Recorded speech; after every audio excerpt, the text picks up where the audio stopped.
Hello students.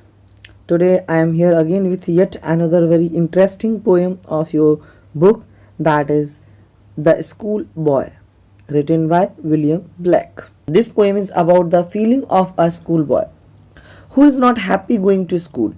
He compares himself to a bird that lives in a cage and to a plant that withers when it should blossoms. He finds no joy in summer morning with school. Okay? So, now I am going to explain the summary of the poem. The small child says that he loves to rise in a summer morn. As the word sings on every tree, huntsmen blow their horns and the birds sing. He likes their company, but to go to school snatched his joy. He spends his day in sadness and dismay. He sits for hours in school in anxiousness and drooping. He doesn't like studying. In school, he feels like a little bird who is in a cage and sing. Who wants to fly but can't, and who forgets her youthful spring in the cage is like a small bird that is destroyed at an early stage and whose happiness is driven away in a springing day. In such sadness, the summer morning is not at all joyful for the child. So, that was the summary of the poem. Now, I am going to explain the poem stanza wise. So, first of all, first stanza. I love to rise in summer morn when the bird sings on every tree. The distance huntsman winds his horn, and the skylark sings with me. Oh, what a sweet company. The speaker in this poem is a young boy who is joyful and likes to awake in the fresh and delightful summer morning. Further, describing the beauty of the summer morning, the boy liked the chirping of the birds on every tree and the sound of horn blown by the hunters from a distant field and a sweet song of skylark bird. The second stanza of the poem is, but to go to school in summer morn, oh, it drives all joy away. Under a cruel eye outworn, the little one spent the day in sighing and dismay.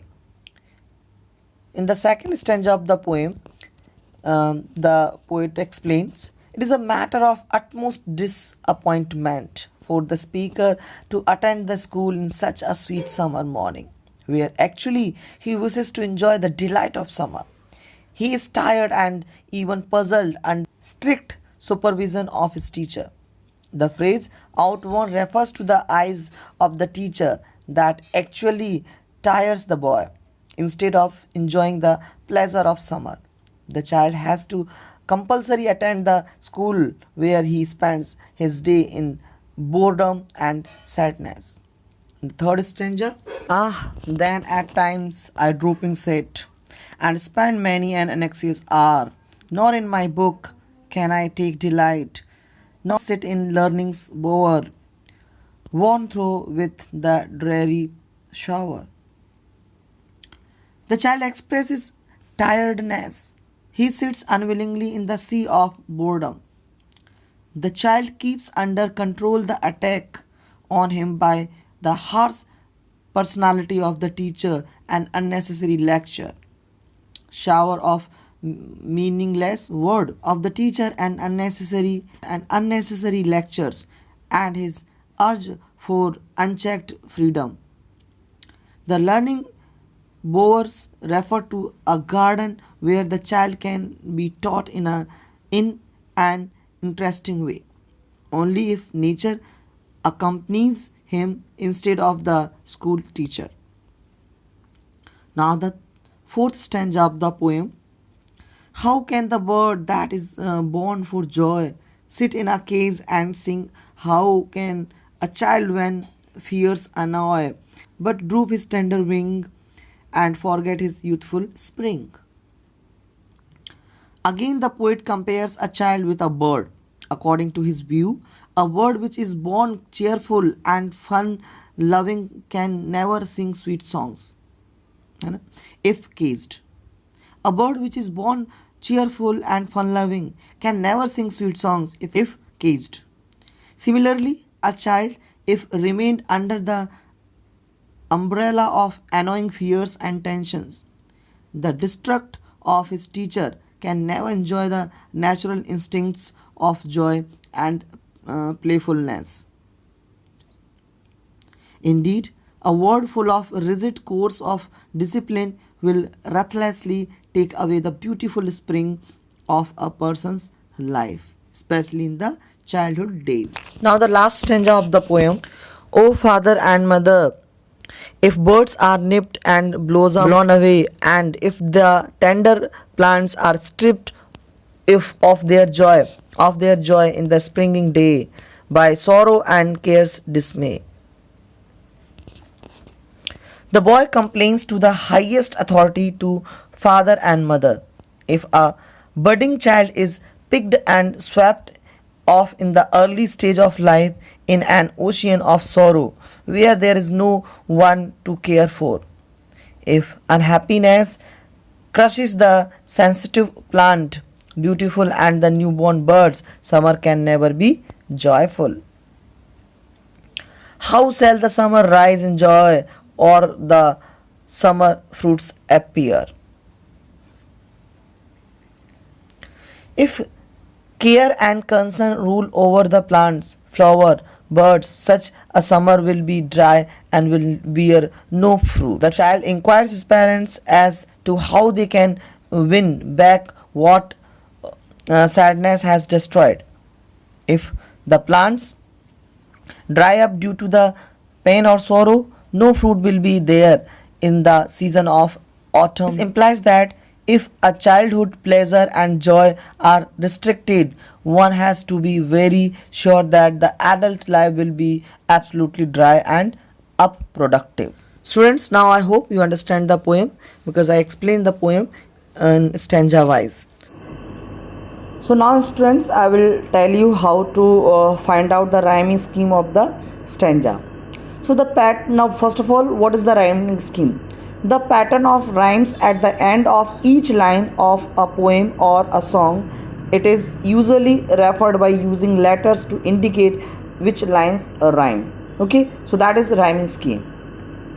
The stanza. I love to rise in a summer morn when the bird sings on every tree. The distant huntsman winds his horn and the skylark sing with me. Oh, what a sweet company. Okay, so we what we have to do, we have to see the last word of the line.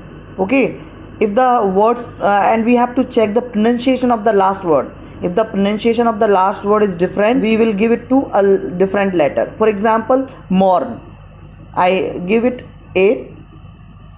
In the second line, tree, the tree does not rhyme with the first line word morn, so I give it the name B. Third line, horn rhymes with the first line morn, so again I will give it A. Me again rhyme the second line of the stanza, that a tree, so I will give it the name B. Company, again the rhyming rhymes with the fourth and second line, so I will give it again it to B. In similar sounds words, we will give a similar alphabet, and different sound of words we will give different alphabet. So in this way, the total rhyming scheme of this stanza is A B A B B. Is that clear now? Now about the poetic device which is used in the poem. The first poetic device used in the poem, that is imagery. Now what is imagery? Through words, the poet tries to create an image in the reader's mind. For example of the imagery from the poems are mood of summer mornings, the bird singing, the huntsman who blows his horn, the skylark singing with the schoolboy. These are the example of the imagery. Second poetic device used in the poem, that is metaphor. Now what is metaphor? Two things are compared with each other for their similarities. How can the birds that is born from joy sit in a cage and sing? If birds are nipped and blossoms blown away, and if the tender plants are stripped of their joy in the spring day by sorrow and care's dismay. So these are the examples of the metaphor, because in these examples the child is compared with the bird that is in case and the plants that is nipped, that is destroyed. Okay, so that is why in these lines the poetic device used, that is metaphor. The third poetic device used in the poem, that is alliteration.